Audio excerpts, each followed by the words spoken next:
हाथों में banner poster लेकर नारेबाजी करते हुए हजारों समर्थकों के साथ रोहित पवार धरना देने पहुंच गए थाने के बाहर।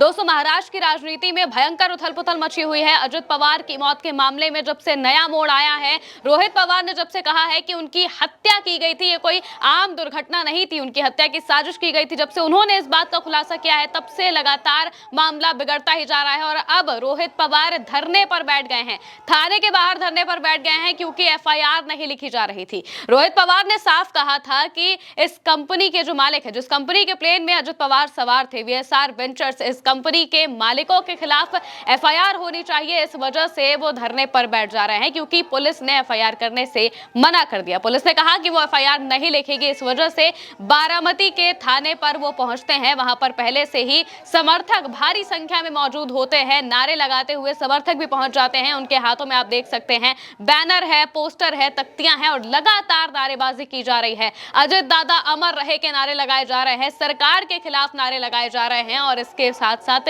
ये भी नारे लगाए जाते हैं कि रोहित पवार तुम संघर्ष करो, हम तुम्हारे साथ हैं। इस तरह के नारे लगाए जाते हैं और अजित पवार को न्याय दिलाने के लिए ये सभी भयंकर तरीके से प्रदर्शन करते हुए धरने पर बैठते हुए दिखाई दे रहे हैं। एक एक तस्वीरें आपको दिखाएंगे और रोहित पवार का क्या कहना है वो भी आपको बताएंगे। सबसे पहले आप इन तस्वीरों को देखिए।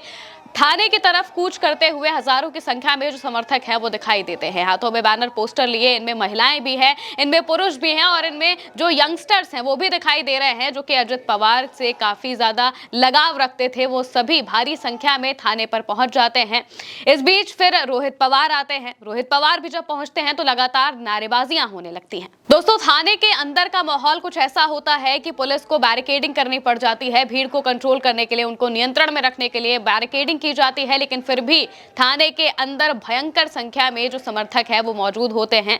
रोहित पवार सबकी कमान अपने हाथों में लिए होते हैं और इसके बाद वो थाने के अंदर ही बैठकर प्रेस कॉन्फ्रेंस करते हैं और सीधे सवाल उठाते हैं कि भाई एफआईआर क्यों नहीं लिखी जा रही है। उन्होंने कहा कि मेरे पास पुख्ता सबूत हैं, इस मामले में एफआईआर होनी चाहिए उन लोगों के खिलाफ, क्योंकि गलती उनकी है, उन्होंने ठीक तरीके से काम नहीं किया। इस वजह से अजित पवार की दुर्घटना में मौत हो जाती है। इस वजह से वो एफआईआर करने की मांग करते हैं, लेकिन पुलिस इस मामले पर एफआईआर करने से मना कर देती है। इस वजह से भारी संख्या में जो समर्थक है वो पहुंच जाते हैं थाने पर, प्रदर्शन करते हैं, नारे लगाए जाते हैं। बाकायदा अजित दादा अमर रहे के नारे लगते हैं, हाथों में बैनर पोस्टर जिनमें अजित पवार की फोटो है, ये सभी लेकर मराठी भाषा में स्लोगन्स लिखे हुए हैं और ये सब थाने के अंदर हाई वोल्टेज ड्रामा काफी देर तक चलता हुआ दिखाई देता है। इस दौरान भीड़ का क्या कहना है, जो समर्थक है उनका क्या कहना है और रोहित पवार क्या कर रहे हैं, ये सब कुछ हम आपको बताएंगे।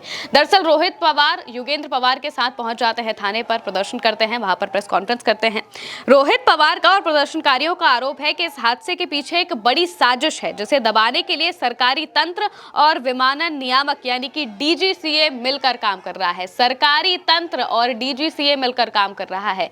सरकार किसकी है? महाराष्ट्र में बीजेपी की सरकार है। तो आखिरकार क्या इनडायरेक्टली आरोप लगाया जा रहा है बीजेपी की सरकार पर कि उन्होंने अजित पवार के साथ साजिश करके उन्हें मरवाया है? ये जो आरोप है ये बहुत बड़ा आरोप है जो इस वक्त निकलकर सामने आ रहा है।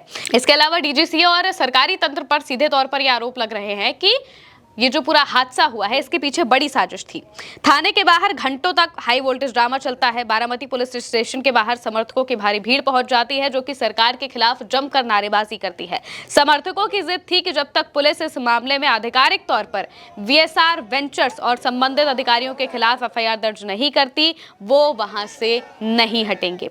अजित दादा अमर रहे के नारे लगाए जाते हैं। कई कार्यकर्ता भावुक हो जाते हैं, जिनका मानना है कि बारामती के विकास के नायक को एक नियोजित दुर्घटना में खो दिया गया है। भीड़ को नियंत्रित करने के लिए और ज्यादा पुलिस बल बुलाया जाता है। इसी बीच रोहित पवार की पुलिस अधिकारियों से तीखी बहस भी हो जाती है। सामने बैठकर आपको दिखाई देगा एक वीडियो में, वो पुलिस वालों के सामने बैठे हुए हैं और उनके आंखों में जो गुस्सा है वो साफ तौर से दिखाई दे रहा है। उनकी बॉडी लैंग्वेज बता रही है कि वो कितने ज्यादा गुस्से में हैं और चाहते हैं कि इस पूरे मामले पर ठीक तरीके से जांच हो, पुलिस एफआईआर लिखे। इस वजह से वो वहां पर बैठकर पुलिस से तीखी बहस करते हैं, बार बार उन्हें कहते हैं कि इस मामले पर एफआईआर लिखिए। पुलिस अधिकारियों से तीखी बहस करते हुए उन्होंने कहा कि उनके पास ऐसे पुख्ता सबूत हैं जो कि विमान के खराब रखरखाव और सुरक्षा नियमों की अनदेखी की ओर इशारा करते हैं। सवाल उठाया कि 28 जनवरी को हुए हादसे के कुछ ही घंटों पहले डीजीसीए ने किस आधार पर क्लीन चिट वाली रिपोर्ट जारी कर दी। रोहित पवार ने मांग की है कि अजित दादा की मौत की जांच केवल फाइलों तक सीमित नहीं रहनी चाहिए। ये बारामती की जनता की भावनाओं का सवाल है। हम निष्पक्ष जांच और एफआईआर से कम कुछ भी स्वीकार नहीं करेंगे। ये बात खुले तौर पर रोहित पवार ने साफ कर दी है कि जब तक एफआईआर नहीं लिखी जाएगी वो और बड़ा प्रदर्शन भी कर सकते हैं। विधायकों और समर्थकों का मुख्य निशाना वो निजी विमान कंपनी है यानी कि वीएसआर वेंचर्स है जिसका चार्टर्ड प्लेन क्रैश हुआ था। रोहित पवार ने दावा किया है कि कंपनी के राजनीतिक रसूख की वजह से जांच को प्रभावित किया जा रहा है। उन्होंने प्रधानमंत्री को लिखे अपने पत्र का हवाला देते हुए कहा है कि जब तक केंद्रीय उन्नयन मंत्री इस्तीफा नहीं देते तब तक दूध का दूध पानी का पानी नहीं होगा। बारामती में हुए इस हंगामे के बाद राज्य की जो राजनीति है वो चरम पर पहुंच चुकी है। रोहित पवार जिस तरीके से धरने प्रदर्शन पर बैठते हैं, वहां पर सरकार के खिलाफ जो नारे लगाए जाते हैं, वहां पर लगातार इस बात को कहा जाता है कि भाई ये जो हादसा हुआ है ये हादसा नहीं है, ये बाकायदा एक साजिश के तहत अजित पवार के साथ ये घटना कराई गई है या फिर ये घटना हुई है। इसको लेकर तमाम जो सवाल हैं ये रोहित पवार आज से नहीं बल्कि बीते कुछ वक्त से लगातार पूछ रहे हैं और अब तो उन्होंने साफ कह दिया है कि भाई वीएसआर वेंचर्स के लोगों के खिलाफ अगर एफआईआर नहीं लिखी जाएगी तो ये धरना और बड़ा भी हो सकता है। अभी तो थाने में धरना दिया गया है, आने वाले वक्त में बारामती में भी ऐसे प्रदर्शन देखे जा सकते हैं और बारामती की जनता भी पूरी तरह से रोहित पवार का साथ देते हुए दिखाई दे रहे हैं क्योंकि वहां पर सिर्फ कार्यकर्ता ही नहीं थे, वहां पर सिर्फ समर्थक ही नहीं थे बल्कि वहां पर आम लोग भी मौजूद थे जो कि अजित पवार के मामले में एक निष्पक्ष जांच चाहते हैं कि इस पूरे मामले को ठीक तरीके से जांच की जाए, जो भी दोषी हैं उनके खिलाफ कार्रवाई की जाए। और डीजीसीए को लेकर जो लगातार सवाल रोहित पवार उठा रहे हैं उन पर भी